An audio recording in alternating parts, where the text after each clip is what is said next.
కాదని అతను వేరే అమ్మాయిని పెళ్లి చేసుకున్నాడు పాస్టర్.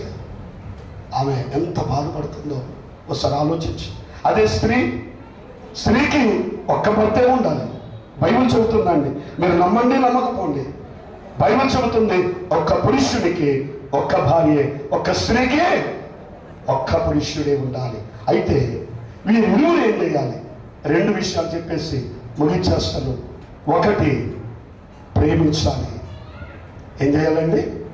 భార్యను ఏం చేయాలి? ప్రేమించాలి. తర్వాత భార్యలారా మీ భర్తలకు లోబడి ఉండండి. భర్తలు చెప్తున్నారు పౌలు గారు, పరిశుద్ధ పౌలు గారు చెప్తున్నారు, భర్తలారా మీ భార్యలను ప్రేమించండి, భార్యలారా మీ భర్తలకు లోబడి ఉండండి. ప్రేమించాలి. How it is love? ప్రేమ వస్తువులతో కూడుకున్నది కాదు.